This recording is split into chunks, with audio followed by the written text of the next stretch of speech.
माई हमर ठेके के ना कल रहे बाकी जब ठेकिए करी तब तू नीचे रहो हम ऊपर रहो।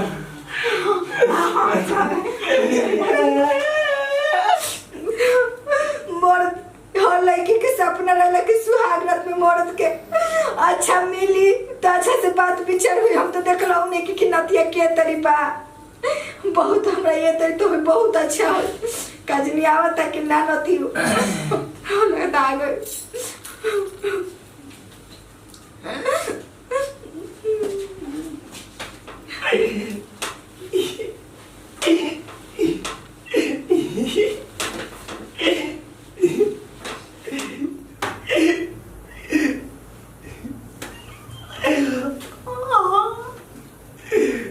ये नहीं बोला लगता।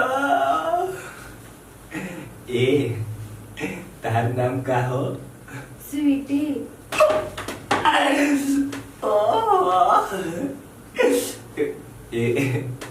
ये कली और कौन है? स्वीटी। कितना प्यारा नाम बा।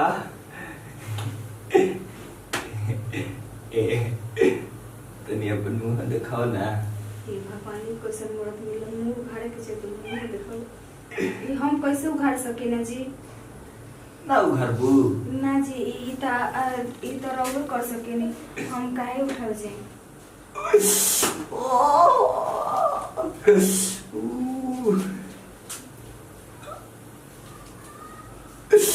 ओए बाप रे बाप। का का मने कि दुल्हन जैसा रहो तैयार पर में हेयर बैंड लिपस्टिक तक काजल हम सुंदर लागता नी। सुंदर ए तोरे लेका हम घूमटा ताजा तरी तरी हमरो घूमटा हटाओ ना। ई के तरह तो कि छूछे जानी घूंघूटा हटाइए बोलम जी। ई का करतनी जी? अरे दी कुछ चिन्हा मुँह दे खाइए बोलम जी। मान लगी तू हमर मरद आवा अब तहन बेरारू हो। हां ये नती जान गनी कि हर माय बाप कैसे से बियाह करन तो तू हां माने कि हम तार मरद है तू ना मेरा। लाज लगता लाज के चाहिए हमरा तो हई नती लगता। ठीक लागता दू मन सुनी आज सुहाग रात आज तो राउर सब लोग लइका कहला कि आज हमार रात ह त रवा तो कहतन कि रवा मेहरारू हन या हम मरद हन ई का कहतन उल्टा खेला खेला। सुहाग रात का होला हो? सुहाग रात ना जाने ने सुहाग रात सुहाग रात न हमर माई कहत रहली तू हमरा से माई हमार बबुआ सुहाग रात जेकर मनेला नु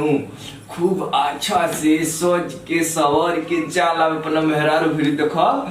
बढ़िया से हम चोटी ओटी बना के हेयर बैंड लगा के होठ लाली लगा के कतरा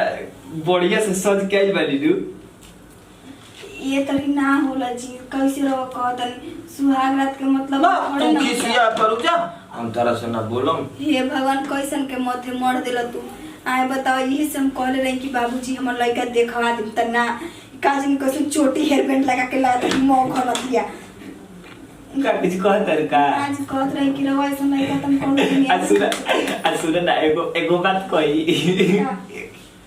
किसी को ना बोली। जब प्रार विदाई होत रहे तो जैसे रोत रहलू अदू वो सही तू ना रोई जा। ये कहता नहीं तो वो तो हम पागल है का? वो ये का कहता नहीं तो अब कहते तेरे ना हम रो ये का कहता नहीं वो तो माय बाप स्वार बिक के रुआई ये से ना रो जाला मने को तो के बाटे लेके रहो थोड़ा हम ना रो ई मने खुश होके ये खुश होके के त रो जाला जितन हम नहीं जाना तो सिखा देती तो बढ़िया। देखो हम रो तनी आ तू पाचा पाचा रोइयो रो दू अबाई अबाई कैसन से किस्मत मार दे माई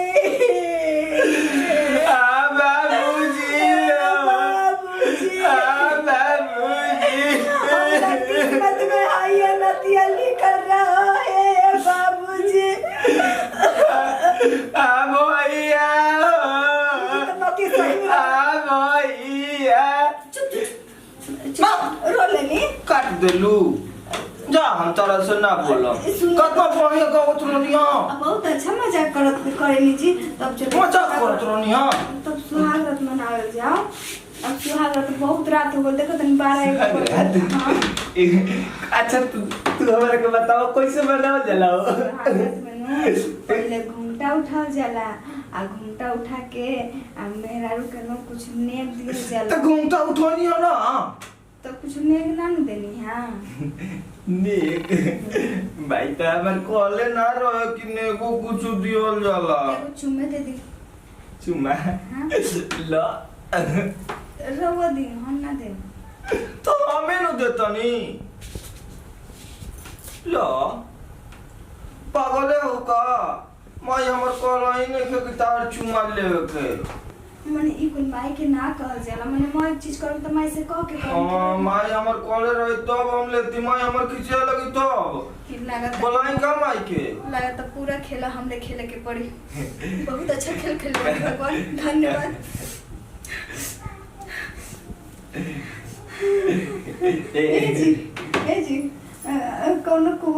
कितना साल हुआ था राहुल हमारे हम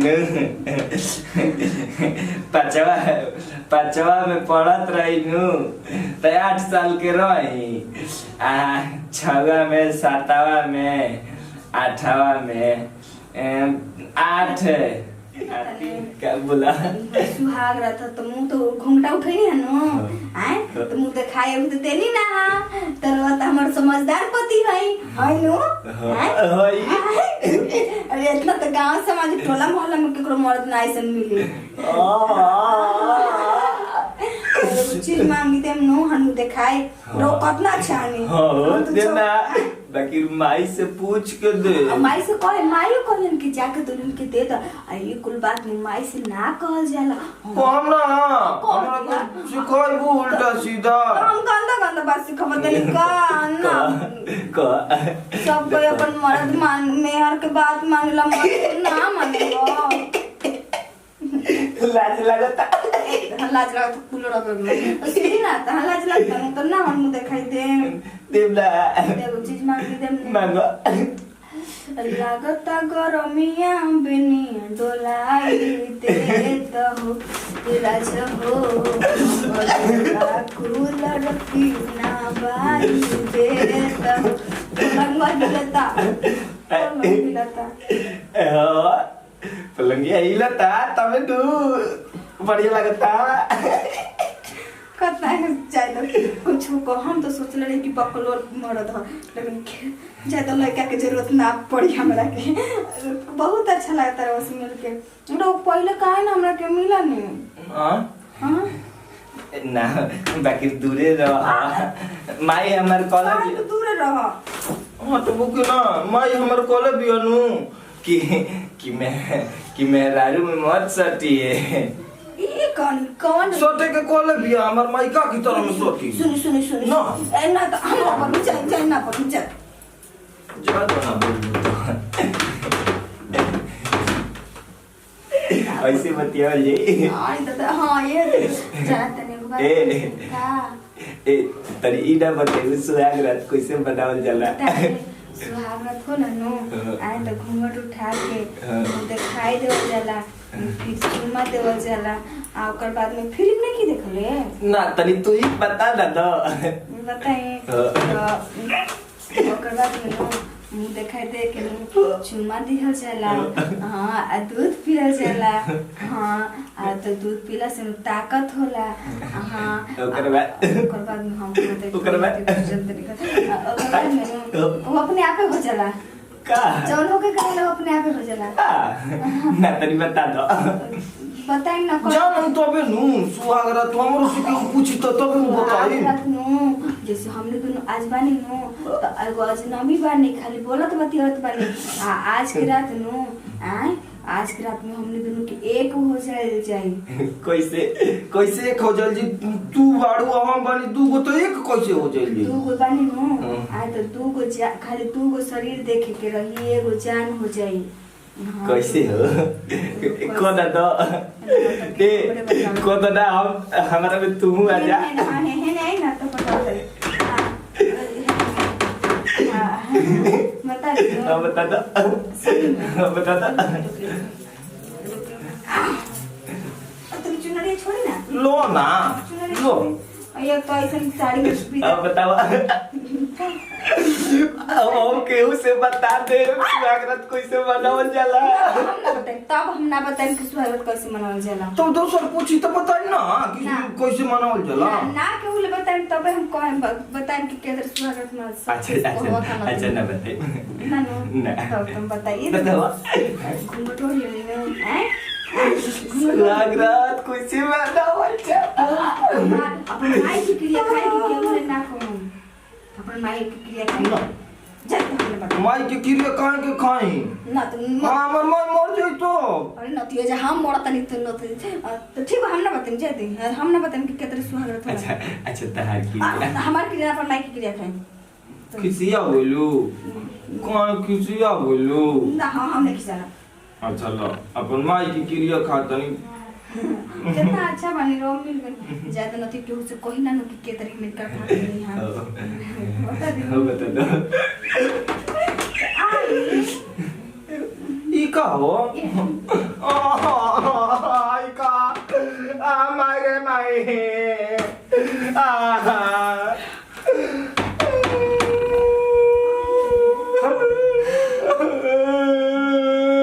काय करो लगनी काय करो लगनी हमरा से बतैले रहे तू कि सुहागरात ये कहला तो हमारी के अपन क्रिया न कोले रहती आ ही का अरे का होगा क्रिया के नतिया हमर बच्चे वाली मोड़ा तभी छक्का तो ये हम आजादी जानी थी कि सुहागरात ऐसे होला है भाई घर में हर ना अब कब ना एकरा मेरी आइल रही थी है भाई ई रानी कमरा ऊपर सुतल रहली अरे भाई तरी पहले मालूम हमारा भाई ने को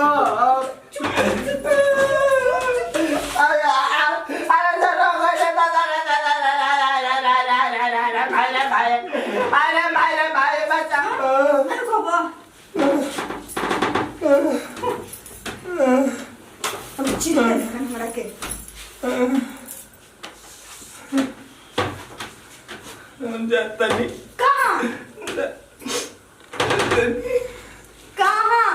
मैं भी ना ये जे सुतल जाला मरबुना न आ का मर जे सुते सुते हम तो देखे हम सुती हम जाने तनी अभी तो जवान कर बा सुनो ना माई हमर ठेके के ना कल रहे बाकी जब ठेकिए करी तब तू नीचे रहो हम ऊपर रहो